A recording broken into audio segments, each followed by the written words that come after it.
कर्नाटक विधानसभा चुनाव में भारतीय जनता पार्टी के प्रत्याशी बहुमतों से विजयी हो, यह अपील करने के लिए मैं आपके इस पत्रकार परिषद में उपस्थित हूं। भारतीय जनता पार्टी के कार्यकर्ता के नाते, महाराष्ट्र के मंत्री के नाते मैं इस विजयपुरा जिले के आठों मतदार संघों के मतदाता भाई बहनों ने भारतीय जनता पार्टी के पीछे अपना आशीर्वाद खड़ा करते हुए इस कर्नाटक के प्रगति को मत देना चाहिए। कर्नाटक के विकास का मौसम टूटना नहीं चाहिए। जो पार्टी मायावी रूप लेकर लोगों के बीच में भ्रम निर्माण करती है, लोगों के बीच में जाति जाति का जहर फैलाने का काम करती है, हिंदू मुस्लिम सिख ईसाई जहर फैलाती कांग्रेस आई, ये भाव इस देश ने और विशेष रूप से कर्नाटक ने भी माननीय मोदी जी आने के बाद, चाहे कर्नाटक हो या देश के विभिन्न प्रांत हो, बड़े गति से तेजी से ये प्रगति हो रही है।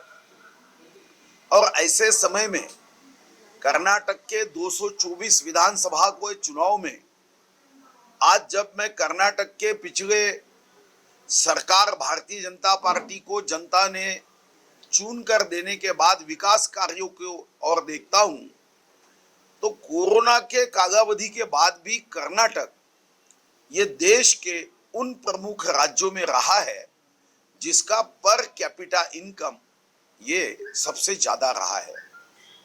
कृषि क्षेत्र, जिस कर्नाटक में 56% जनसंख्या ये कृषि क्षेत्र से संबंधित है, उनके भी विकास का दर बसवराज बोम्मई के नेतृत्व में 11.6% से कृषि क्षेत्र बढ़ते आया है। किसानों के बच्चों को स्कॉलरशिप देकर किसान का बच्चा भी शिक्षा क्षेत्र में अच्छा हो, आगे बढ़े, उसके परिवार की प्रगति में मदद करने का काम ये सरकार ने किया है। विश्व गौरव, देश गौरव, गरीबों के मसीहा प्रधानमंत्री नरेंद्र मोदी जी ने किसानों के खातों में 6,000 रुपए तो डाले और कर्नाटक सरकार ने भी एक कदम आगे बढ़ाते हुए उसमें 4,000 रुपए का इजाफा करते हुए 10,000 रुपए ये किसान के हर परिवार को देने का कार्य किया है। कर्नाटक सरकार ने कई योजनाएं ये गरीबों के सम्मान में, किसानों के सम्मान में, लोगों को उसका फायदा मिले इस दृष्टिकोण से योजनाएं प्रस्तुत की है और योजनाओं को मंजूरी दी है। इसके पहले कर्नाटक ने कांग्रेस और जेडीएस की सरकार को देखा है। विधानसभाओं के मंच में, मंत्रिमंडल के बैठकों में विकास से ज्यादा तू मैं ये होते हुए देखा है। जनता की प्रगति, जनता के उन्नति के सोच के बदले हमारे पार्टियों के नेताओं की उन्नति कैसी हो, ये 2013 में कर्नाटक के दुर्भाग्य से जब कांग्रेस की सरकार आई तो लोगों ने इसका अनुभव किया है। मैं मतदाताओं को तहे दिल से, हृदय से आह्वान करता हूं कि मत भूल कमल का फूल, ये चुनाव बहुत महत्वपूर्ण है। कर्नाटक का चुनाव इस मायावी विचारों को समाज में भेजकर चुनाव जीतने का हसीन सपना देखने वालों को अगर कर्नाटक में हम पराभूत करेंगे तो निश्चित रूप से हम तेजी से इस कर्नाटक की प्रगति को आगे बढ़ा सकते हैं।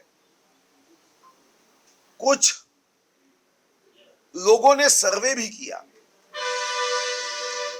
और भारतीय जनता पार्टी कर्नाटक में निश्चित रूप से सरकार बनाएगी। हाँ, यह बात सही है कि कुछ लोगों ने सर्वे में भारतीय जनता पार्टी को कुछ जगह का बारे में संदिग्धता और शंका निर्माण। मगर जब मैं ये कंपनियों के सर्वे इसके पहले के चुनावों में मैं देख रहा था तो इनके सर्वों के आंकड़े कभी सच नहीं निकले। जैसा आपने देखा होगा कि 2018 में बिहार के चुनाव में मैं सर्वे करने वाले संस्थाओं के नाम तो नहीं दूंगा, मगर कुछ लोगों ने कहा कि भारतीय जनता पार्टी को 79 सीट मिलेगी, 80 सीट मिलेगी। मगर बिहार के चुनाव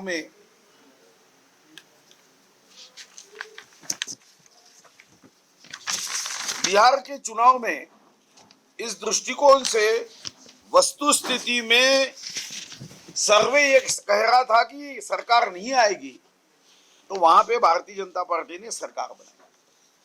आपने गुजरात के भी चुनाव में देखा होगा कि गुजरात में सरकार आएगी, मगर उनकी हिम्मत नहीं थी कि वहां पे 182 में से 156 जगह ये भारतीय जनता पार्टी की आएगी, ऐसा किसी ने सोचा नहीं। वहां पे भी 117, 125 ऐसी सीटें दी जा रही थी, मगर 156 जगह ये आई। जब उत्तर प्रदेश का भी सर्वे हुआ 2022 में, तब भी 211 सीटें आएगी कहा, 255 सीटें आई। यहां पे इसके पहले भी कर्नाटक में 2018 के चुनावों में ऐसी ही बातें कही गई थी। एक चैनल में तो कांग्रेस की सरकार आएगी ऐसा कहा था, और उसने कहा कि 118 जगह आएगी, मगर कांग्रेस की 80 आई। और 2018 के चुनाव में भारतीय जनता पार्टी की ये 104 जगह पे भारतीय जनता पार्टी को मतदाताओं ने आशीर्वाद दिया।